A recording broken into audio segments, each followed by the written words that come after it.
നമസ്കാരം. കെ.ബി. ഗണേഷ് കുമാർ മന്ത്രിയായി ചുമതലയേറ്റതോടെ KSRTCയെയും ഗതാഗത വകുപ്പിനെയും അടിമുടി മാറ്റുകയാണ്.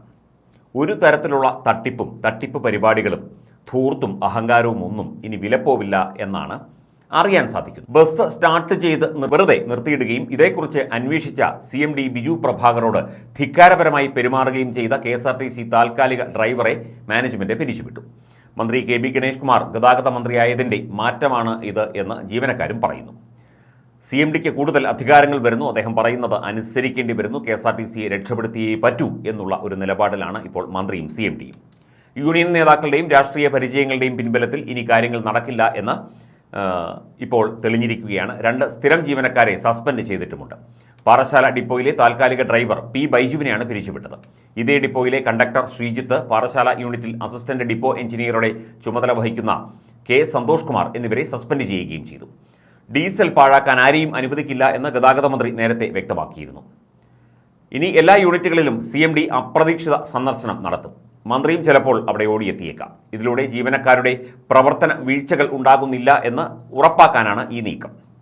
യൂണിയനുകളുടെ അതിപ്രസരത്തെ വകവയ്ക്കാതെയുള്ള വിപ്ലവമാണ് ഈ നടപടികൾ എന്ന് പറയപ്പെടുന്നു. ഇതിനെ യൂണിയനുകൾ എങ്ങനെ നേരിടും എന്ന ചോദ്യം ഉയരുന്നുണ്ട്. ഇപ്പോൾ നടപടിക്ക് കാരണമായ സംഭവം ജനുവരി 9-നാണ് ഉണ്ടായത്. തിരുവനന്തപുരം സെൻട്രൽ യൂണിറ്റിൽ CMD എത്തിയപ്പോഴാണ് നെയ്യാറ്റിൻകര കളിയിക്കാവുള്ള ബസ് ബേയിൽ യാത്രക്കാരെ കയറ്റുന്നതിനായി പാർക്ക് ചെയ്തിരുന്ന ബസ് ഡ്രൈവറോ കണ്ടക്ടറോ ഇല്ലാതെ സ്റ്റാർട്ട് ചെയ്ത് നിർത്തിയിരിക്കുന്നത് ശ്രദ്ധയിൽപ്പെട്ടത്. ബസ് സ്റ്റാർട്ടിങ്ങിൽ നിർത്തിയിരിക്കുന്നതിനെക്കുറിച്ച് അന്വേഷിച്ചപ്പോൾ സെൽഫ് എടുക്കാത്തത് കൊണ്ടാണെന്ന് ഡ്രൈവർ പരുഷമായി മറുപടി നൽകി. ഒരു തുള്ളി ഡീസൽ പോലും പാഴാക്കരുത് എന്ന നിർദ്ദേശം നിലനിൽക്കെ അനാവശ്യമായി ബസ് സ്റ്റാർട്ട് ചെയ്ത് നിർത്തിയിടുകയും ഇതേക്കുറിച്ച് അന്വേഷിച്ച CMDയോട് ധിക്കാരപരമായി പെരുമാറുകയും ചെയ്ത താൽക്കാലിക ഡ്രൈവറുടെ ഭാഗത്ത് ഗുരുതരമായ വീഴ്ചയുണ്ടായി എന്ന് അന്വേഷണത്തിൽ കണ്ടെത്തിയിരുന്നു. തിരുവനന്തപുരം സെൻട്രൽ ഡിപ്പോയിൽ 20 മിനിറ്റോളം എഞ്ചിൻ ഓഫാക്കാതെ ബസ് സ്റ്റാർട്ട് ചെയ്ത നിലയിലായിരുന്നുവെന്നും കണ്ടെത്തി.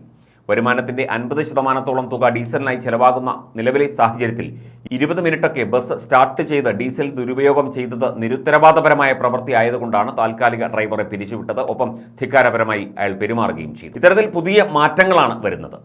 എല്ലാ മേഖലകളിലും പ്രത്യേകിച്ചും ഗതാഗത വകുപ്പിൽ ഡ്രൈവിംഗ് ടെസ്റ്റുമായി ബന്ധപ്പെട്ട് നേരത്തെ തന്നെ വലിയ മാറ്റങ്ങൾ ഉണ്ടായിരുന്നു. അത് കൃത്യമായി നടപ്പിലാക്കണം. ഡ്രൈവിംഗ് ശരിക്കും പഠിച്ചതിന് ശേഷം മാത്രം, വണ്ടി കൈകാര്യം ചെയ്യാൻ പരിചയമായതിനു ശേഷം മാത്രം ലൈസൻസുകൾ നൽകുക, ടെസ്റ്റുകളൊക്കെ കൃത്യമായി തന്നെ കർശനമായി നടപ്പിലാക്കുക തുടങ്ങിയ നിർദ്ദേശങ്ങൾ മന്ത്രി ഗണേഷ് കുമാർ നൽകിയിരുന്നു. അതിൻ്റെ ഭാഗമായിട്ട് ഗതാഗത വകുപ്പിലെ അഴിമതിയും സ്വജനപക്ഷപാതവും കൈക്കൂലിയുമൊക്കെ ഏജന്റുമാരുടെ ഭരണവുമൊക്കെ മാറും എന്നുള്ള ഒരു പ്രതീക്ഷയിലാണ് സാധാരണക്കാരായ ജനങ്ങൾ.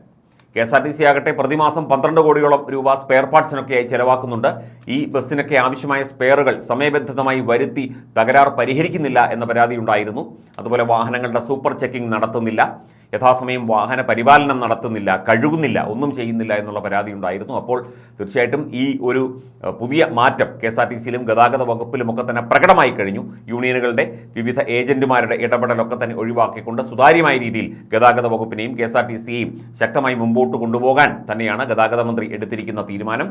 മന്ത്രിയുടെ ശ്രദ്ധയിൽ കൊണ്ടുവന്ന ശേഷമാണ് എല്ലാ കാര്യങ്ങളും ഇപ്പോൾ CMD തീരുമാനിക്കുന്നത്. CMD ബിജു പ്രഭാകറിന് കൂടുതൽ അധികാരങ്ങൾ നൽകിക്കൊണ്ട് അദ്ദേഹത്തെ സമ്പൂർണ്ണമായി ചുമതല ഏൽപ്പിച്ചുകൊണ്ടുള്ള നടപടിക്രമങ്ങളാണ് ഇപ്പോൾ KSRTCയിലും ഗതാഗത വകുപ്പിലും പുരോഗമിക്കുന്നത്.